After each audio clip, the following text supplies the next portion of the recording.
Hello Toy Collector fans, Universal Toy Collector here and welcome to the channel. And welcome to another episode of My Collecting Life, the weekly series where I get to chat with you, members of the toy collecting community, about your own personal collections, finding out what got you into collecting in the first place and what gives you that toy collecting buzz.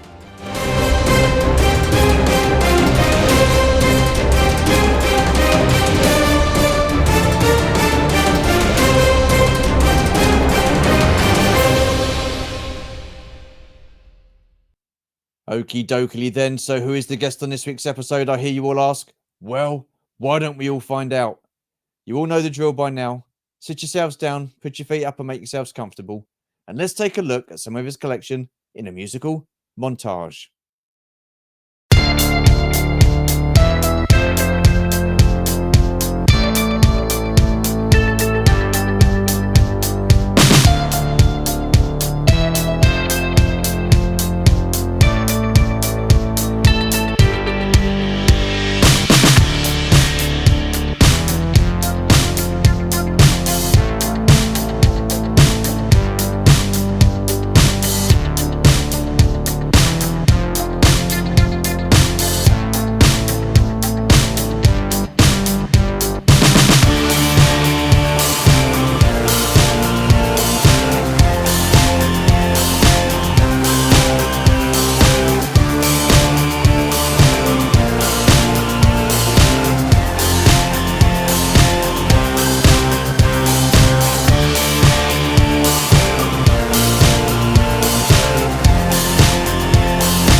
Once again, then, we are treated to another fantastic collection and another fantastic display.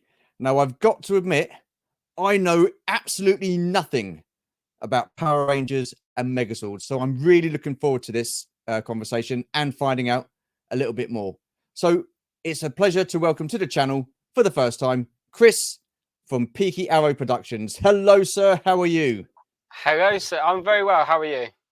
I'm awesome. I'm okay. So, like I said, I know nothing about Power Rangers and Megazord, so I'm looking forward to finding out a little bit more about that. You were saying in the green room you know roughly a little bit about the series, so I've got 10 questions for you, all about you and your collection, and run time roughly about an hour. If we go over, who cares? So, when you're ready, we'll crack on. Let's go. Awesome. Right. What toy lines were you into as a kid? And what memories do you have of those toy lines? Oh, so as a kid, it was a lot of it was Power Rangers. I Yeah. had like the 80s turtle figures as well because I grew up in the early 90s. So I had Okay. quite a few 80s toys. Yeah. Um, so I had turtles, I had Thunderbirds. So I had like the Tracy Island that was electronic. Okay. Like you pushed a couple of buttons on it and it made like Yeah. sound effects and voice lines from the show and everything like that. Oh, what else did I have? I probably had Star Wars stuff as well, like Yeah. 'cause that was probably about the prequel era. So yeah, I probably had some Phantom Menace toys lying about at some point as well. Yeah. Action Men, I had quite a few number of them. My mum used to actually like knit me like clothing for the Action Men as well. Oh, So knit. I thought you said Nick. Sorry, I need to no, knit. no, Knit. knit. Yeah, she used Yeah. to knit Oh, me cool. like little outfits for them, and I had the Action Man that came for the year 2000 that come with a little watch that counted Yeah. down to the year 2000. I Yeah. actually ended up selling that on eBay for 250 quid. Oh, wow. Pretty So pretty awesome stuff. yeah, it was just in my cupboard and Yeah. didn't know what to do with it at the time. I wasn't into collecting when I sold it, so I probably Do now do do you regret that now, probably yeah, looking back? because Yeah. I would have kept on to it for a bit longer, and just, the value probably would have gone up by now as well. 'Cause, Yeah.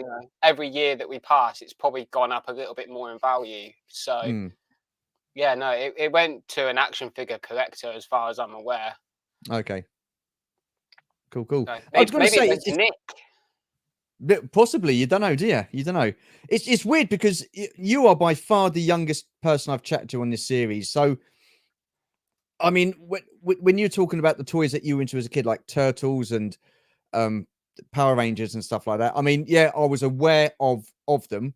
I was Yeah, aware, obviously, of the Thunderbirds. It was something that I was never really into. I watched it, the TV series as a kid, yeah, but I by that time, the Turtles had come out, and I think it was the Turtles first, then the Power Rangers, if I'm yeah. correct. Turtles Yeah, was like 88, 89, I think. yeah, yeah. So So by yeah, that time, I mean, I was still pretty much into my Star Wars and GI Joe, and I was kind of like growing out of that by that time. So I'd missed out on the Turtles and I definitely missed out on the Power Rangers. And it's one thing, were two toy lines that I've never really sort of gotten into. What was the appeal for you with the Turtles and the Power Rangers? I watching the shows mainly. Yeah. I used to come home from school or on a Saturday morning type thing. First thing I do was just turn on the TV and Turtles was on or Power Rangers was on, and I kind of just fell in love with it. Mm. Yeah, I was going to say, because that's pretty much like what we did back in the 80s. We come home or a Saturday morning and watch TV. Yeah, We had Transformers, G.I. Joe, He Man, all that kind of stuff. And yeah, so that was our influences. So was it the cartoon first that got you into it, yeah, and then the toy lines? Yeah, yeah. It was the shows that got me into them at first, and then obviously once I saw the shows, I kind of like started like pleading my mum and dad for the toy lines and everything else. predominantly Turtles and Power Rangers. Yeah. Yeah. And what was your fascination with the Thunderbirds? Because you said you had Tracy Island. I mean, was you heavily into that, or Uh, so the only time I got into Thunderbirds really late, because obviously that was quite an early production when it comes to like the shows that I used to watch. It was mainly like the reruns. I used to obviously catch them on kids' TV and stuff like that. yeah, And yeah, I kind of just like fell in love with that, and I was always like looking for Thunderbird start kit toys, and my mum and dad got me, like I said, the electronic Tracy Island, and yeah. I more or less fell in love with it. Mm, awesome. What about like summer holidays and friends and stuff like that? Were they pretty much into the same thing as you, or did they have their own different? I They mean, kind of had their own thing. I wasn't yeah, in like a lot of friendship groups growing up, so like a lot of the time, like they used to all be on like PlayStation 1 and PlayStation 2 and that, and I'd be wanting to yeah, go outside and play. And luckily, where I live, I'm surrounded by woods, So I just Yeah. used to go out into the woods, pick up a stick, and be like, that's a sword, that's a gun type of thing. So Yeah. I was more of an outdoors type play than anything else. Like so, yeah, Okay. And what about like games and games consoles? I mean, because obviously by that time, I think it was the Nintendo had come out, and then it yeah. was like the Xbox One, and not the Xbox One, the PlayStation One had come out, and then not long after that, it was Xbox and stuff. So, were you heavily into gaming at all at any point in your life, Not as or not really? much. Not as much as I am now. Obviously, now I'm a Yeah, huge gamer. So where I spend a majority of my time is sat here playing games.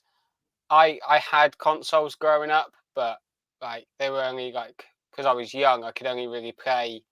Mum and dad only really let me play like for an hour or two a day type thing. But yeah. as I grew up, I just got more and more deeper into the rabbit hole of gaming.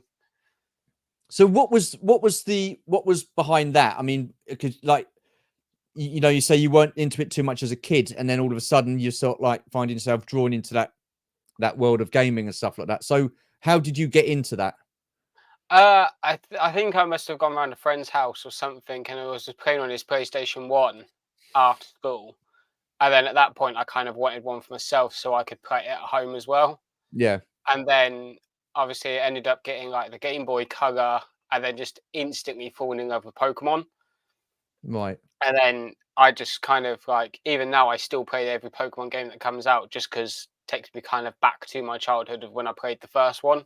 Yeah, And then I think the reason why I probably got into it more now is obviously I have my own money to buy the new games, buy the new consoles. I can, use it for all of that. yeah. When you started, would because I mean, when we had the Super Nintendo and then the PlayStation One, we didn't have online gaming at that time. So when you started playing the games and getting into it, was online gaming a thing then, or did that come a bit No, later? so obviously my first console was a Dreamcast. Was the Okay. Sega Dreamcast. So that was my very first console. So obviously online multiplayer hadn't come out at that point at all. Mm, And then I kind of skipped a couple of generations on like different consoles. Got the original Xbox for Christmas when it yeah. first came out in 2003, I think it Wow. was. Um, and then I obviously online multiplayer came to that a little bit later on down the line, but I had gone over to PlayStation 2 at that point, Right. and then I just kind of like went from PlayStation 2 back to Xbox 360 when that came out, and then I've just been Mm, on Xbox since. But even then, when I went to the right. Xbox 360, I didn't have online, Yeah. so obviously. Because obviously my mum and dad had never really didn't know anything about it. Neither did I, because I was still quite young at the time. We never really got it until I was in secondary school when I ended up going online for the first time. Yeah. So I think I was a bit late to the whole online multiplayer game, but I still had fun. I still got home from school, went on the Xbox, played Call of Duty with my mates, stuff like that. So So with the online gaming, then is it? I mean, because I don't do online gaming. I tried it once and I was absolutely bloody hopeless. oh, I so am I. yeah, absolutely rubbish. And I just thought, "Do you know what? I keep respawning because every time I respawn, I get shot, and then I respawn. And I think, what's the point? I run about 200 yards and I get shot, and I Yeah. couldn't hit a bloody barn door with a banjo. Do you know what I mean? Sort of thing. So I was absolutely hopeless. I mean, can you have all sorts of different tournaments and competitions, or do you generally, or is that not a thing? You can do. I don't dive into that kind of side of the gaming Yeah, stuff.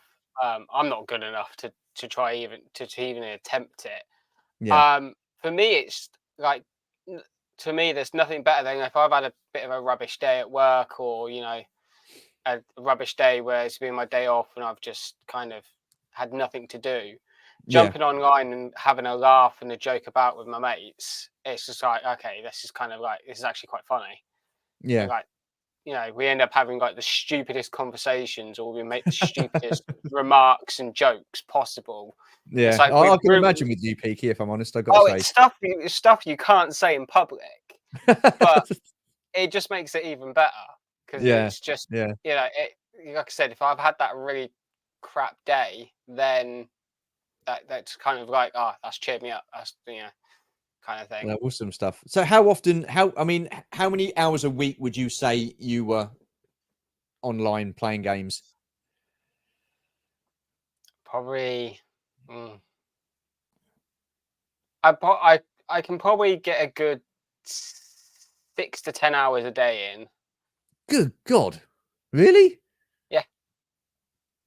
And So is that just you on your own, or is that you some of it is on online? my own until like my mates finish work and they end up coming on.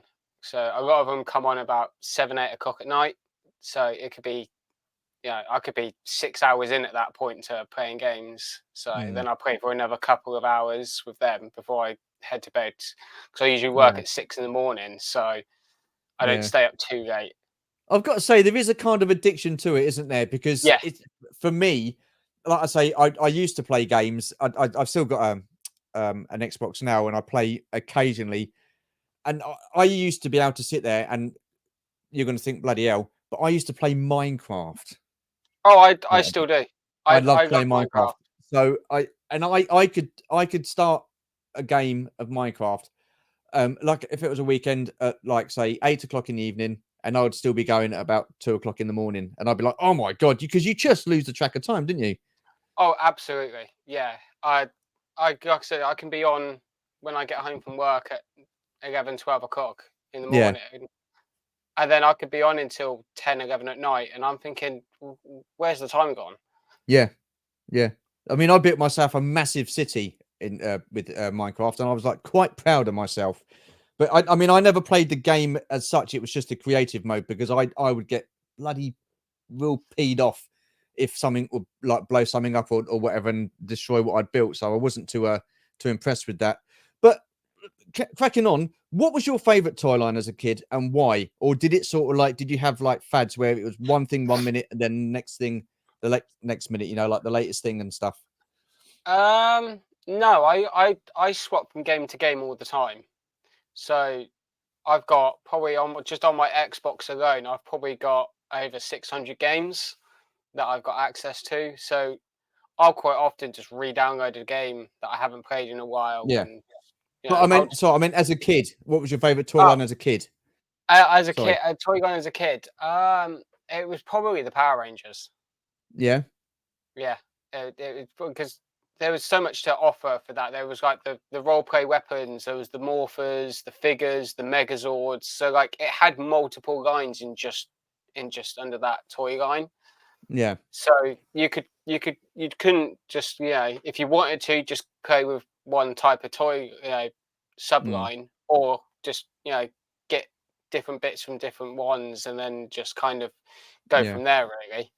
So like I said at the beginning of the chat, I know absolute bugger all about Power Rangers. So enlighten me. Teach me about Power Rangers. Tell me about Power Rangers, the different Well, characters, the Megazords. so obviously Power Rangers has been going for about 30 years now. It celebrated its 30th anniversary this year. Wow, that Um, makes me feel old. I'm the same age as Power Rangers. Good God, yeah, And wow. it like over the years it's had different like teams. So it's always Okay, kind of like it's evolved over the years by bringing new characters in. Some characters have returned and everything like that. But it originally started with an alien witch escaping her tomb on the moon right, and wanting to conquer Earth, okay, and an alien being called Zordon recruited 5 teenagers with attitude to defend the Earth from this evil witch, yeah, and then it kind of just evolved from there. So Power Rangers wasn't an original show; it was adapted from Super Sentai in Japan. okay, So, like over the years, Super Sentai's been going on since about the 70s in Japan, I believe, going back yeah, 70s, 80s kind of era. And like what they've done with Power Rangers is they kind of just took storylines from that and just like made original characters for the American show. Right. And then so they used storylines, or they used like a theme that they used in Super Sentai into Power Rangers. So you know Yeah. they don't do that anymore. As of this year, they're using all American own footage. They're no longer Okay. using Super Sentai stuff, which it opens a little bit more possibility of what can be done. Okay. But Okay. yeah, like I've as you can see in the background, that's not even all of my Megazords that I own. I've got more that go onto the other side of my wall. Right. So what are Um, the Megazords? so the Megazords are kind of so in the show they can end up making the evil creatures really big, so like Right. taller than buildings. And in order to fight those, the Power Rangers have a set of vehicles or a set of robotic animals that combine and turn into the Megazords to be able to Okay. fight off the forces of evil. Oh wow. So Okay. like Well, yeah. they've had That's they've had yeah. Sorry. different Go on. Go themes on. over the years. So they've had Hmm. dinosaurs, vehicles. They've used like animals. There's a train one, as you can see just behind me is the really tall one. They've used a train. Okay. Um, and like so, like there's space themed ones. So like they constantly bring new ideas and everything into it. Awesome, awesome. Like I say, I mean, I've never really taken time out to get to understand Power Rangers or to watch it. It wasn't because, like, you're saying it was 30 years ago. I was 20 then. Do you know what I mean? I was just a young man, and but yeah, it was just one of those things that I never really got into, and to still this day, it's good because to me it's quite an expansive toy line, isn't it? I mean, like you Yeah, say, there's a lot going on with it and lots of different like figures and Megazords and the like. I mean, yeah. how many do you have in your collection roughly? I'd probably got around 50 Megazords Oof, blimey, and yeah, around wow, 40 odd figures. wow, But wow. I've also got their morphers. I've also got weapons. So you got what? So the What? morphers is what they use to be able to like access their powers and to be able to. Right, They basically get a costume change. Mighty Morphine Power. Yeah, okay, Yeah, yeah, yeah. yeah, So they're morphers. I've got quite a few of those. I've got about 10. I've got a wide range of the weapons that have been used in Power Rangers as well. yeah, So like, it's quite an expansive. It's probably one of the biggest toy lines out there because obviously Transformers is quite big as well because obviously you've got the different types of Transformers, yeah, but they're all more or less the same thing. They're a vehicle that turns into a robot, whereas Power Rangers has the figures, the morphers, the roleplay accessories, the Megazords. Then you've got other little bits. So you've got like all the merchandise that Power Rangers make. So like they got like some of them just make masks, some of them have got full costumes and yeah, everything like that. So like it's a really wide toy range. yeah, yeah. I mean, like I said, I've definitely seen the toys in the stores and stuff like that, and it's like I say, I couldn't keep up with it all. I mean, over the years, then how much has the Power Rangers changed from when it first came out on, like, say, like the TV in the UK and stuff like that, and to now? So with the original Power Rangers, a lot of the big fight scenes where it was like Megazord versus a giant monster were used Yeah. as so it was like little cardboard cutout of the city, and then there was people in suits of like the monster and the Megazord fighting. Right. Okay. And they were like most of the suits were like made out of like cardboardy type, plasticine, And this was in type. the original Power Rangers. Yeah, yeah. So and then Wow. like obviously a lot of it was like some of it was stop motion when it come to like the Zords coming along, like before they combined. So a lot of that was like stop motion work. Wow. And now it's kind of gone into like they now use like it's evolved into like the CGI stuff where Yeah. they can add a good thing about with the CGI is if they can add more effects to it and they can make it pop out from the background a lot more than what they could then. Yeah. Wow. So like that's changed. How they do the seasons have changed. So like the first few seasons of Power Rangers had like 50 to 60 episodes. Yeah. And now the seasons have kind of dimmed down to about 10 to 20 episodes a season. Okay. So like the first couple of, I think the first 3 seasons is almost 200 episodes. I think, Cool. just going off the Wow. top of my head.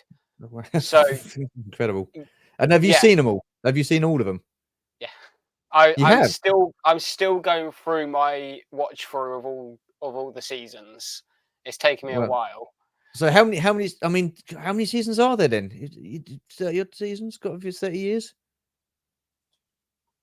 There's probably just over 30 just over, we're probably God. in the 30s when it comes to seasons, because some seasons have had like a second season to do with that Power Ranger team. So like there's like Right. one that's like Power Rangers Samurai, but then the next season after that is Super Samurai, and like so like some teams have had like 2 or 3 seasons to just on them. Yeah. So like it's probably we're probably in the 30s, closing up to the 40s now. I think that's incredible. I didn't realize it had been that long since Power Rangers first came out, and and B, it's still going strong by the sound of it. Yeah, That's just incredible. That is it's unbelievable. so Yeah, it's that's it's awesome. changed hands quite a few times of ownership. So it was owned by Saban Right. originally, Yeah. then Disney picked it up, Okay. and then it went back to Saban, but they called it Neo Saban. Right. Then Hasbro picked it up. So Okay. it's changed hands quite a few times, but Yeah. you Yeah. can see it's, but when it's changed hands when you're watching the seasons, because the production quality changes each time. Okay. Yeah. So like you usually tell when you've got to the Disney area, when you've got to the Neo Saban era, and then when you've got to the Hasbro era, you can definitely Wow. tell. Yeah. That's incredible. Like I say, I'm just blown away. I didn't realize it was as popular and as big as it is. It, like I Yeah. say, I'm just like I can't get my head around it because it was something I never got into, and that's incredible, absolutely incredible, mind blown here, absolutely. Right, cracking on. When did you stop playing with your toys and become a collector? uh, so I probably stopped playing with toys just as I hit secondary school. So Right, kind of, I'm a bit too old to be playing with toys now, type thing. yeah, And then I didn't start collecting until 2018. So obviously there's quite a gap there, because I started secondary school in 2005.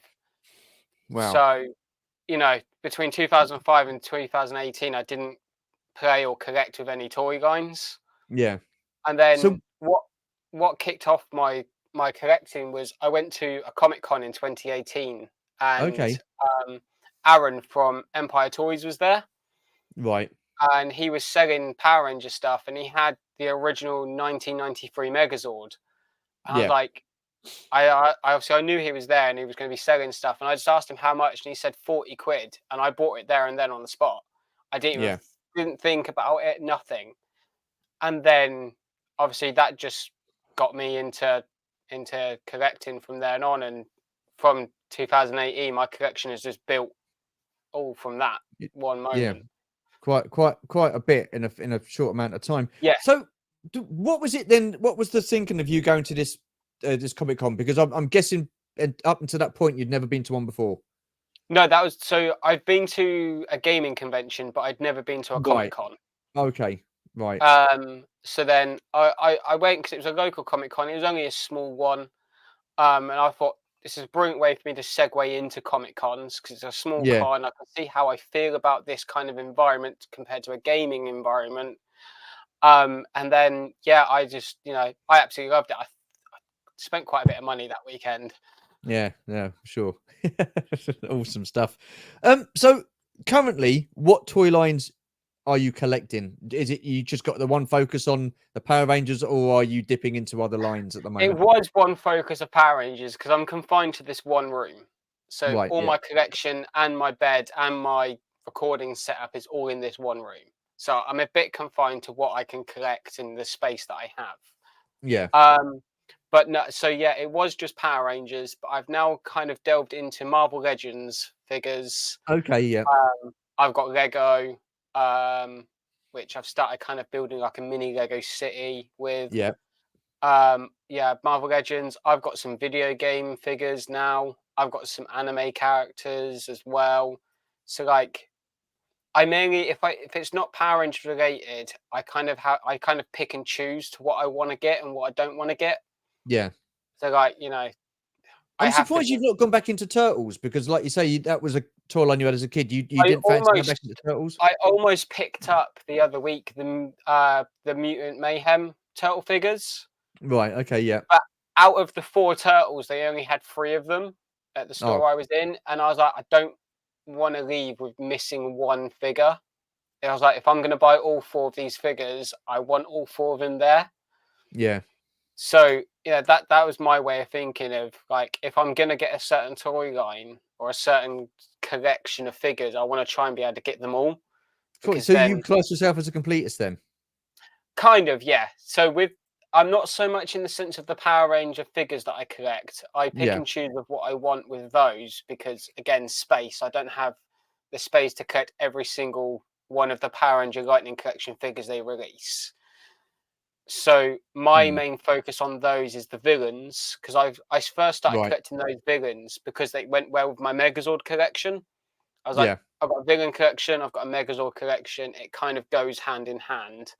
Yeah. Then I started collecting the Red Rangers and the Blue Rangers because there's a 10th anniversary episode called Forever Red, where it's Right. just 10 different Red Rangers all teaming up together. Oh, So okay. I was like, I like that concept. I'll do that in figure form, and I'll Yeah. collect every single Red Ranger they release to kind of build up on that team that they did. Yeah. I then ended up getting some blue rangers through like gifts, and like I needed a blue ranger because it came in a villain 2-pack. Yeah. So I was like, oh, I need to get that 2-pack, but I now have a blue ranger. I'll just start making a blue ranger team up as well. Yeah. Um, and then I've kind of gone into like the additional rangers. So there's usually Right. 5 rangers on a team, and then sometimes a 6th or a 7th will get added later on in the series. Okay. So I collected those ones as well, mainly Yeah. because one came in a 2-pack. So I was Okay. like, I'll build with that as well. So like Yeah. I'm very picky and choosy with those, but other figures that I've got, I kind of have the space for them anyway outside of my room in a display unit where I can build on that little collection they've got. Right. So Awesome. I've Awesome. got a Gozar figure from the Hasbro series, and Right. because I absolutely love Ghostbusters, I was like, I Okay. kind of want to get the original Ghostbuster figures as well now, All right. Oh, because awesome. they're all Awesome. set up with my Lego Ecto one. So Yeah. like I've got a little Ghostbusters shelf, so I kind of want to kind of build around that a little bit. I managed to pick up a little mini PKE meter and a little mini ghost trap to sit on the shelf as well. Okay. So like, it Oh, kind of cool. fits perfectly with that specific shelf. Yeah. I mean, are there any other toy lines that you didn't grow up with? Like, say, for example, Transformers, He-Man, G.I. Joe. Would you be interested into that kind of thing? Was that not for you? Not really. I mean, I probably had 1 or 2 Transformers as a kid, Yeah. but I was never really big into it. I don't remember a lot of the only Transformers things I remember watching was Beast Wars. Okay. Yeah. That's probably about it. Yeah. Um, but I mean, I didn't see myself collecting half the stuff that I've got already. Like I said, I've got video game characters, I've got anime characters. Never thought I'd see myself getting them, but I've seen them on like Toys for a Pound, and I'm like, oh, £5 for that figure. That's not bad. And then 2 hours later, I'm still adding stuff to my cart. So like it it's a toy collecting's a rabbit hole, because you'll say you won't collect one thing, but then you end up diving into it anyway because the figure was on cheap. Yeah. Well, I mean, you say you got into Marvel. I mean, that's not exactly the smallest toy line to sort of like No, dip well, into, is the it? Marvel Legends collection built on the it was one of the Disney Plus waves they done. It was the one that Okay. came with so it was the one that came with the Ultron from What If, and Okay. Yeah. it had the 2 Hawkeyes and the 2 Moon Knights in it. Right. And I was like, I absolutely love Moon Knight and I love Hawkeye. I want those 4 figures, but if I'm going to get those 4 figures, I might as well just complete the wave. Yeah. I'm going to have Awesome. bits for the builder figure, and I'm not going to have the full set. So I was like, I might as well just get the full set. So I just bought the whole wave on in demand toys. Yeah. And then a friend of mine was selling a load of like the Spider-Man um, Marvel Legend figures, and I was like, Okay. Yeah.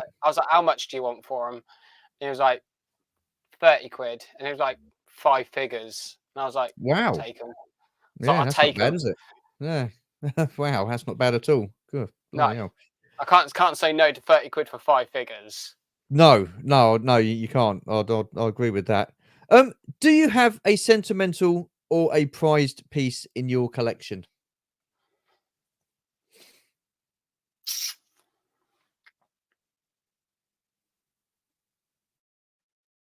Probably not in here. I probably have something up in my loft from Yeah. when I was a kid. Yeah. I mean, I did find recently a Mr. Blobby 12-inch plushie that I've got that Well, yeah, I've okay. probably had since I was a kid.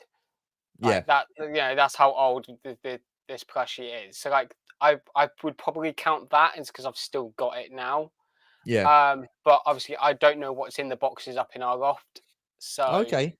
I could probably have something up there from when I was a kid. Still, Are you not tempted to go up and have a look? we are. So we do want to go up there because we want to put loft boards and that up there to kind of make the storage a little bit easier. So Yeah. we want to bring everything down and have a clear out, and if there's anything we can sell, we'll boot sell it and stuff like Yeah. that. So we are planning on going up there at some point. Awesome. Cool. I bet you'd be surprised at what you find in there then. If I mean I've, you like you I say, you I could have know stuff I've in your so we keep our Christmas and our Halloween decorations up there when we're not using them, and I've yeah. kind of like peeked in a box every now and again. I'm like, there's VHS tapes up there that I've had. I'm Wow. like, I've got Only Fools and Horses on VHS up there. Good God. Like, Wow. so God knows what else I've got up there. Yeah. Awesome. Awesome. What about a grail piece? Do you have a grail piece? Like anything that you would like to add Oh, to your collection that you've seen and then you've missed out on getting, or you wouldn't mind spending that little bit of money on just to yeah, have it in your collection? yeah. There's so I've got a couple of Marvel stuff because I'm a huge Marvel. I'm a massive fan of the Marvel films. All right. I You like the I MCU live then? Yeah, I live and swear by they're the greatest films to come out. Like Okay. I'm really passionate about the MCU, and why wouldn't I be? They came out in 2000, started in 2008, so I've dedicated most of my life to watching the films. Yeah. And it's the Iron Man Nano Gauntlet from Avengers Endgame. Okay. I've Yeah. just never been able to pick it up because I don't have anywhere in my town that sells toys and sells figures Well, okay. and that kind of stuff. Like we've only just Yeah. recently got our HMV back, Okay. so I'm still out there trying to find like a really good boxed Nano Gauntlet to add because I've got the Infinity Gauntlet, Yeah. I see so that. Yeah. I want to add the Nano Gauntlet next to it, so then I've got Yeah. both of them. Awesome. Um, yeah, and until I find that's probably like one thing I desperately want out of anything else. Mm. There's Megazords that I'm missing, but the thing is with those is they go up. So I have a certain price point of what I'll pay, Yeah. and as soon as they go above that, but some of them can go for 300-400 quid. I that's half a month's wage for me. I can't afford that. Wow.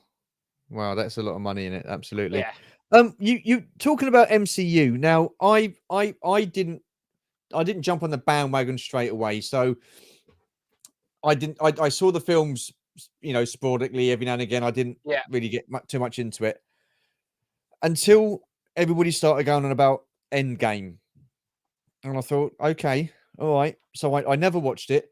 So what I did is I sat and watched every single Marvel movie, starting in, and I did it in chronological order. Yeah. And I'll tell you what, it was the best bloody thing I ever did. It was so good. I made my wife first, and then I said, "Well, you've got to do this. We've got to watch this." And we watched every single movie again. Well, I did, and all the way through, and it was just absolutely phenomenal. So Now, the reason being I think it's phenomenal is because you've got those 20 odd movies all separate in their own rights, but they're all telling the same story and they're all pushing in the right direction. Yeah, And it all links in perfectly. it's And it. Endgame was It's, fantastic. It was a great ending to that phase. I think it was phase 1, 2, and 3. yeah. Yeah. Phase 4, however, I've not really bought into too much. I'm enjoying it, but I don't think it will ever be as good as phases 1, 2, and Well, 3. the trouble with Phase 4 is that started coming out and and also being filmed during the pandemic. So it was during the time where the movie industry kept stopping and starting. So I kind of Yeah. understand why that wasn't that to me. That's why it wasn't as great. Like I Yeah. know nothing at the moment, nothing's going to top Endgame, but people need to stop comparing the films to Endgame because that's over and done with now. Yeah. Like, we're building on to the next big thing now, which is what everyone should be looking forward to, not back. I Um, get that. Yeah, I get that. I watch starting from Iron Man as the first MCU film. Yeah. I watch that up until the current one that's out 2-3 times a year, ready for when the next film comes out. So I always because the things that I love of those films is there's constant little Easter eggs referencing a certain thing, Yeah. and that certain thing might not get picked up on until a couple of movies later. So for me to refresh on what's happened and Yeah. to look out for any other little Easter eggs that they've hidden away, I'll go Mm. back and I'll rewatch it 2-3 times a year. I'm actually currently on a rewatch at a separate rewatch where I'm watching the films in slow mo. Oh, wow. So I've managed to like find a way into how I can play it play a film frame by frame. Wow. A 2 hour film can take me 4 or 5 days to watch. Good Yeah, guys, in God. like frame by frame.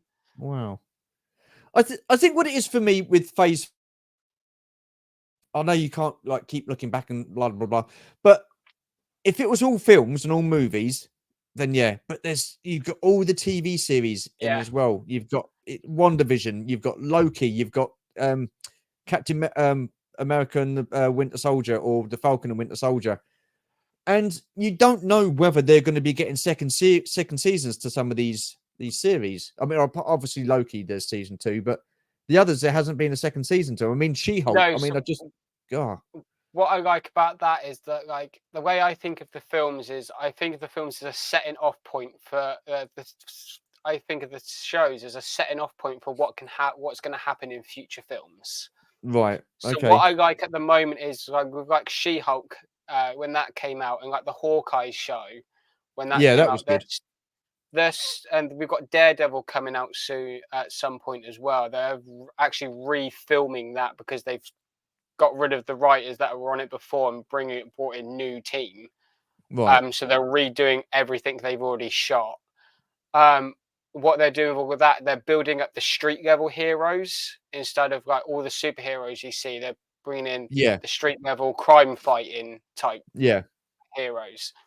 So that's what I quite like is they're setting up future foundations ready for what's next.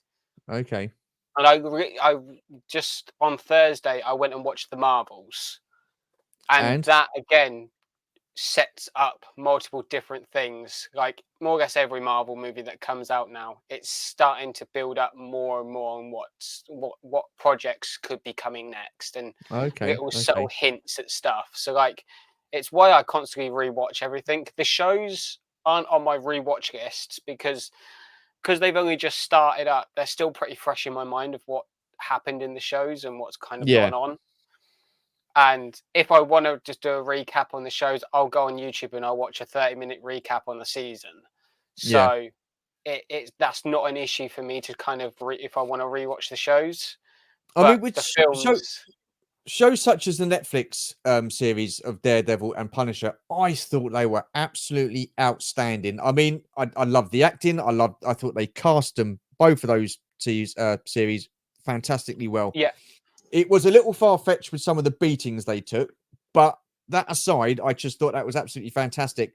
Now, when I saw Daredevil turn up in She Hulk, I thought they really dumbed him down. Really dumbed him down, and Well, that to me was like, what are you doing? so the way that Daredevil was portrayed in that was it had to fit in with the She-Hulk show, because She-Hulk, if in the comics, she breaks the fourth wall all the time in the comics. She's quite a wall breaking kind of, she's a little bit comedic in the comics as well. So like Right, they went that same direction with the show, and when they brought Daredevil in, they kind of had to make him fit fit the show that he was, appearing in, which is right. why he appears like that, because you couldn't have the ruthless the Daredevil that we know is quite ruthless and quite, he doesn't really care for, how badly he beats a criminal type thing Yeah. in a show that's got comedic elements. So But like then it, why? it would it wouldn't have My fit it. my question is, Peaky, why then bring someone like that into a show like that? Now I know Because it's. I mean, I know she was attorney at law, and I know he's an attorney at law as well. So I get the. I suppose that's the reason why, then, isn't it? I be- guess I can answer my own because question. Daredevil and She-Hulk are quite, in the comics, they're very like bounce off each other type thing. Like yeah, they slept together in the show, but they also done that multiple times in the comics. Oh wow! Like they were constantly like in bed with each other. So it kind of like, and it was kind of like a bit, because this was She-Hulk's origin story in the MCU, to bring Right. Daredevil in, who has been around in the She-Hulk comics quite a lot. It was kind of like he was momentum to like what what kind of person she wants to be with this She-Hulk persona. He Yeah. helped her see that, you could, like, I'm blind, you can do anything you want. If I can do it, then so can you, type thing. It Okay. was it kind of, it was a realization point for She-Hulk of, she doesn't have to let what's happened to her, break her Right. down and, kind of Okay. like diminish her from doing what she wants to do, which is to be an attorney. Mm, So like if Daredevil, who's blind, can do it, then so can she. fair So enough. yeah, that's I mean that's what I picked up on it anyway. Okay. I mean, But like, like I mean, I never read. Well, I did have comics back in the day, but I never really got too deep into it because, again, those comics are so expansive. The storylines, the crossovers and everything like that. It just got too confusing. So, yeah, but for me, I mean, this is the first time I've actually, like, seen She-Hulk as a character. I mean, I've seen her as a figure, but I, I mean, so basically they've just gone like for like with the comic. Then is what you're saying? yeah. So obviously because we've never seen She-Hulk in live action. We've seen Yeah, her in comics, we've seen her in cartoons and in video games, but that's it. She's never been in live action. So like they had to try and figure a way on how to bring that comic type character fully onto the full screen for the first time. And that's kind of like how the direction they took the show in, is because they took inspiration from what the comics are like and from what her appearance in cartoons have been like. so with her then, have they done exactly the same with every other comic superhero within Marvel, like Iron Man? I mean, I thought he was absolutely fantastic. So I didn't read the Yes, comics, like I so say. I when thought he was brilliant. Robert Downey Jr. He just played him so well. So were the rest of them like it? Captain America, Thor. yeah, so they kind of, from what I've noticed with their Marvels, like casting a lead type role in the Marvel films, or even just like a side character as well, they do try to go for someone that more or less looks, they try to get a person that looks almost like the character they want to bring into live action, which is why Yeah, Robert Downey Jr. was kind of brought into Iron Man 1 because of his addiction. Like he got through yeah. addiction. In the comic books, Iron Man he's known as an alcoholic. So Okay, like he's been through addiction in the comics many, many times, right. because they knew, you know, what Robert Downey Jr. had gone with and gone through. They kind of took a chance on Robert Downey, because that was his first major movie role since his drug addiction. Wow. So they took a chance on him, and look how it paid off. Yeah, It yeah, paved the way for the MCU to be created. So like that's what like Chris Evans as Captain America. I couldn't imagine anyone else playing Captain America. yeah. Chris Hemsworth as Thor. I think he does a perfect job, except for when Takeiti Wati is directing the film, because I did not enjoy Thor: Love and Thunder because it was too comedic. Like But then, that's not who Thor is as a but then character. He's not he a comedic started getting person. comedic in he started getting comedic in Ragnarok, But again, that was Takeiti Wati's input right? into the And film. what about Endgame? Because he was totally different in Endgame made Endgame, wasn't Thor and Endgame made sense. Because in Infinity War, he just lost half of the Asgardian people. His brother Loki was killed by Thanos. Heimdall, one of his closest friends, was killed. he? Yeah, And okay, then at the end of Infinity War, he failed in killing Thanos and stopping him from doing the snap. I yeah, can see why he got depressed and just didn't want to kind of do anything with his life anymore, because that made sense. What else, yeah. if you had gone through a similar situation, you probably would have ended Well, up doing the same, shutting yourself away from yeah, from the yeah, world and yeah, not yeah. caring what happens.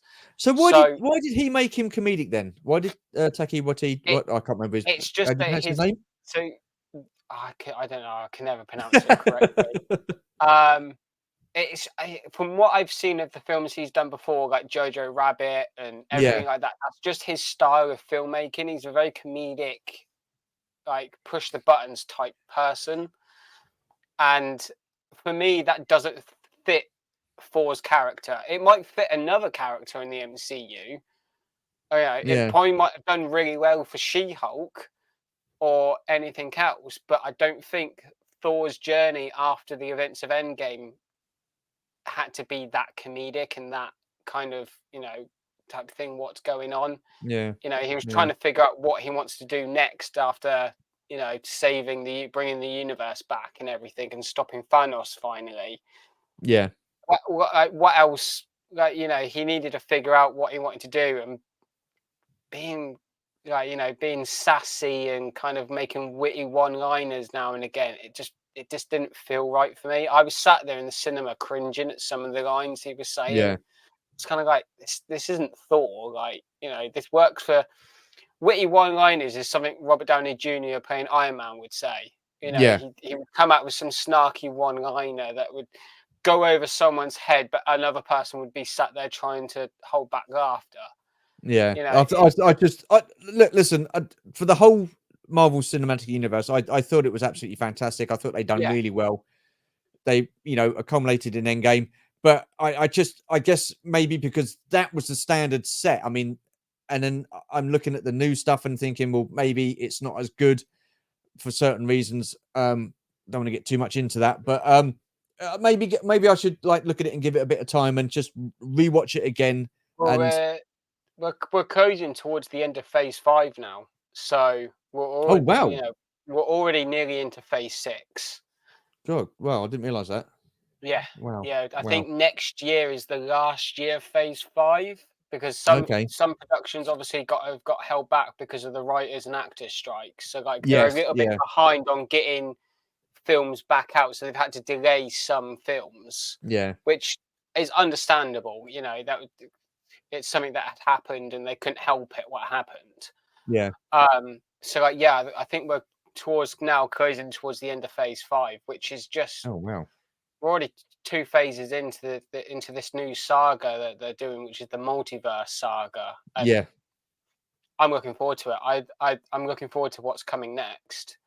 I mean, I'm always excited about a new Marvel film coming out, and I like to see where it concludes and stuff like that. But it's not just grabbed me. I mean, maybe because I mean, I like I say, my Iron Man was my favorite, and what they did with him in the films, I just thought it was just tremendous. And maybe I'm not giving other characters the same kind of Yeah, well, time and attention it, that Iron Man got. given now Marvel own every single like rights now except for all Spider-Man characters, because Sony still own the rights to the Yeah, Spider-Man, yeah, this or everything to do with Spider-Man and the yeah.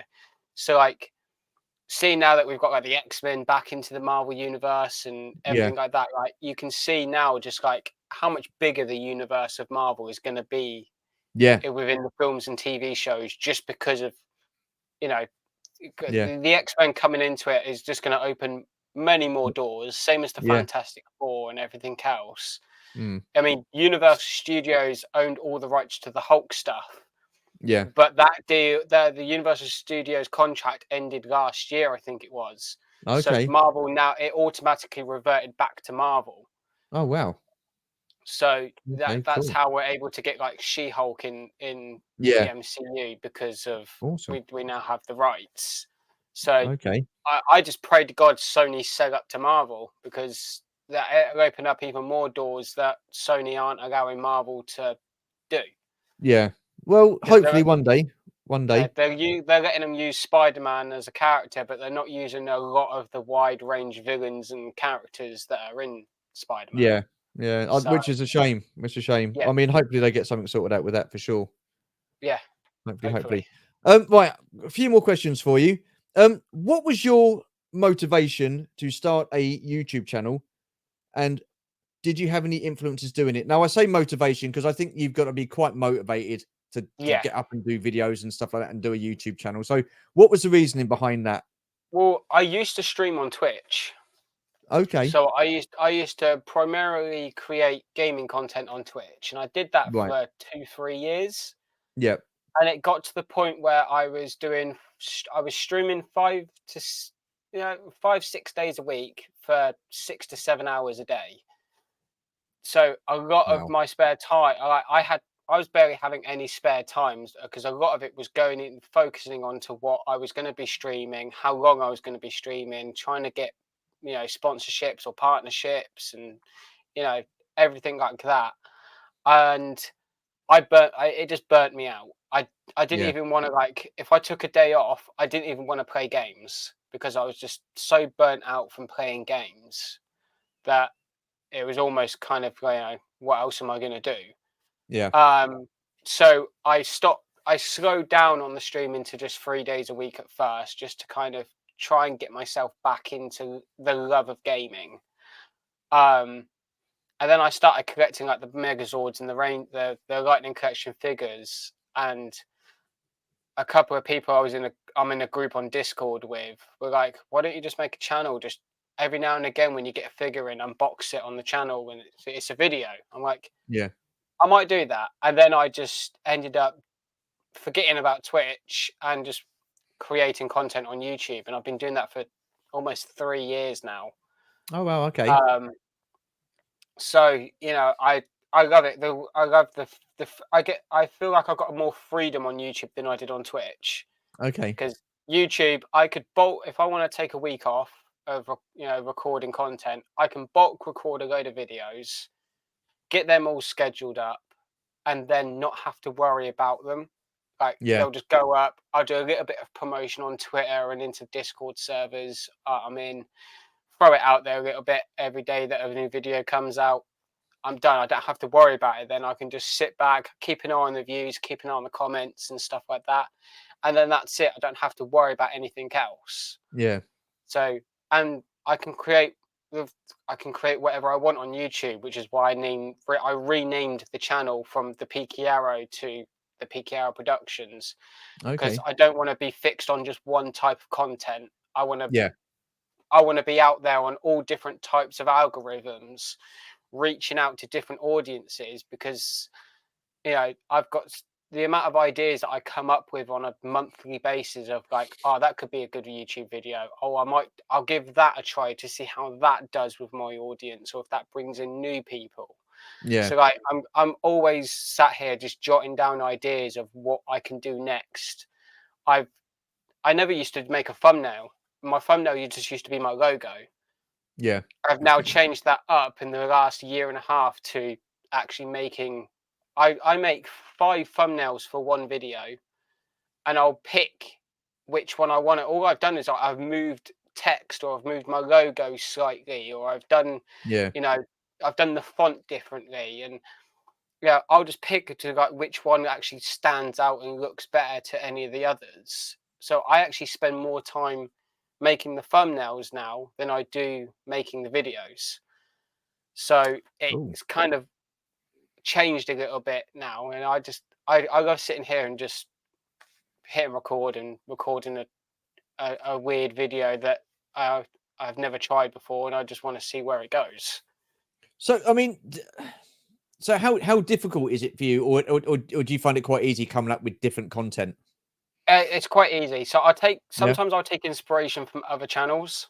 Yeah. So there's a couple of channels I watch where they tell like strange and mysterious stories that have happened around the world. So like, strange cases of like someone disappearing, or or I done one on like what happened to Amelia Earhart, because it's something no one really knows. Yeah. And there's a couple of theories going around. I touched up on one of the theories for a video, and I've kind of delved that into a series that I just go along the internet, try and find a strange and mysterious story that that might be a good video, and I turn that into a 30-minute video.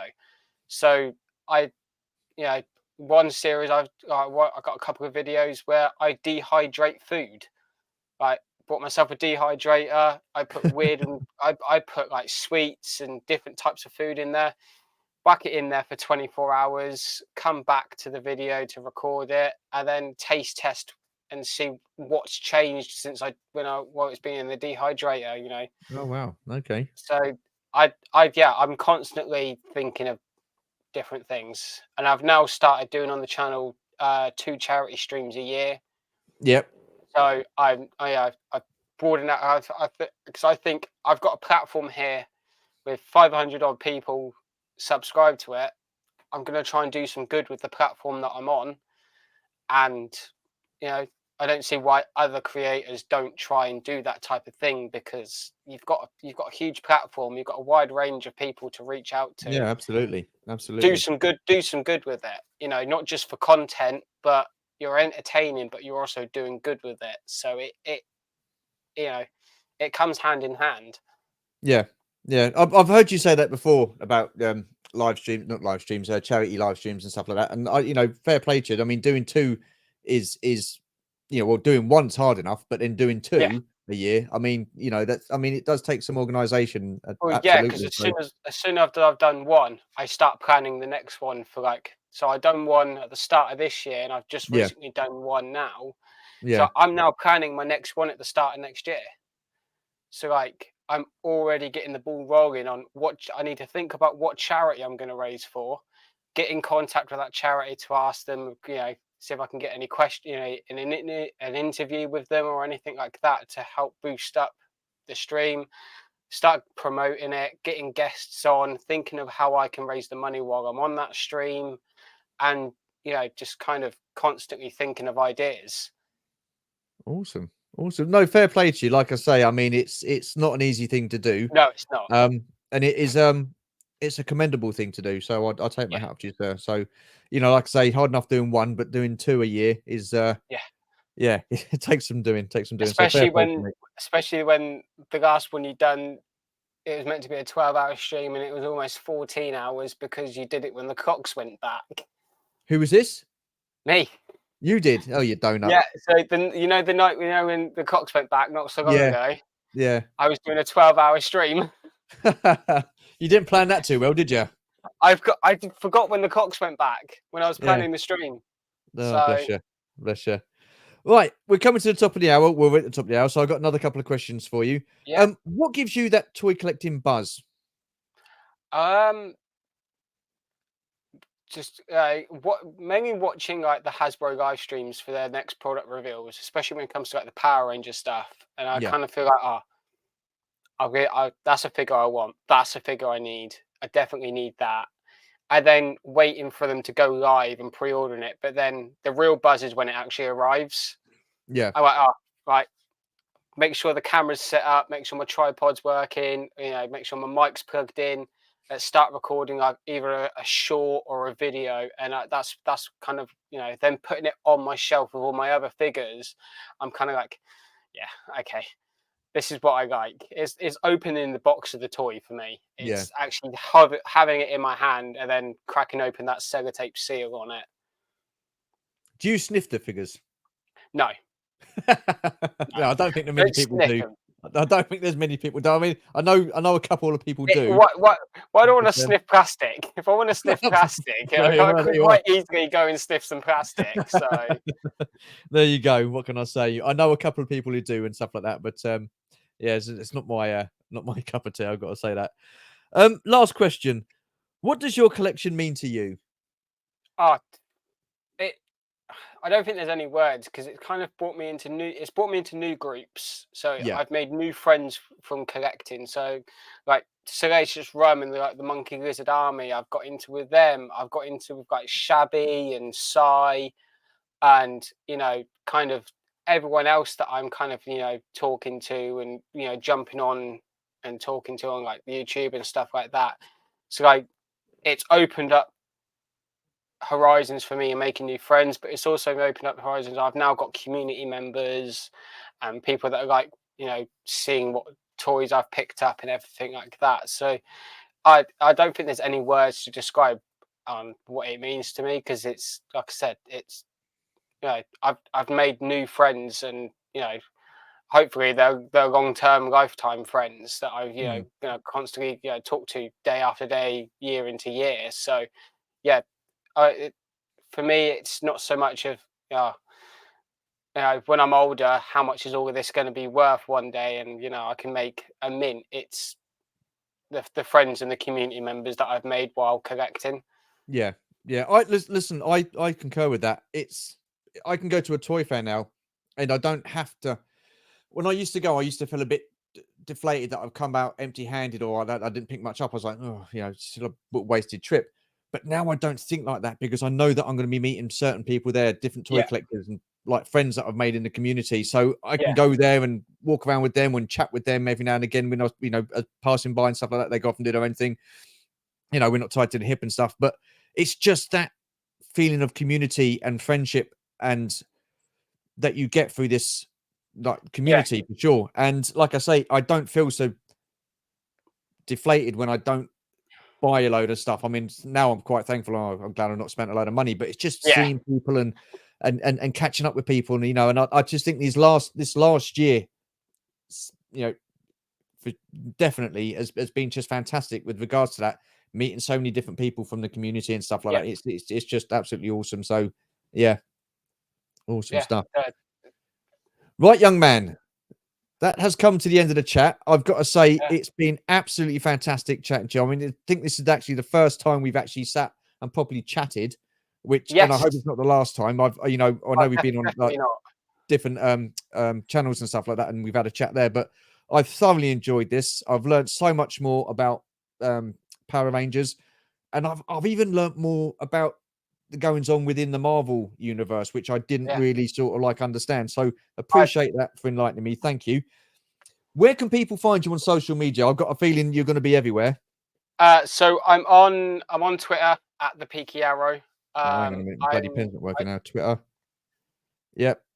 I do have an Instagram account as well at the Peaky Arrow, Insta. Yep. which I'm starting to post more on there now as well. So I did take a bit of a break from Instagram, but I'm coming back to it.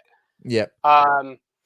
And YouTube at the Peaky Arrow, or the Peaky Arrow Productions, Yep. and that's it. I'm not on TikTok or anything. I tried that and I just didn't get on with it. Oh, you're So on Facebook as well, aren't you? only I'm not on my Oh, okay. All right. I channel. won't put that down then. Yeah. Okay. Just my public Yeah. account. Okay, yeah, no worries. I won't put that then. I'll just put your Twitter, Insta, and YouTube channel. Listen, mate, I'll take me out after you for all that you do within the community and stuff like that, especially your charity live streams. Like I say, it's not an easy thing to get organised. So, No, and like you say, you're doing some good with your platform. So fair play to yeah, you. I've got a lot of time for that. So awesome stuff, Chris, mate. It's been absolute delight chatting to you. I've really enjoyed the conversation. Unfortunately, yeah, that me has too. come to the end of the episode. For all you guys and girls watching, really appreciate it as always. Thank you so much. Take care, stay safe, and we shall see you in the next video. Bye for now.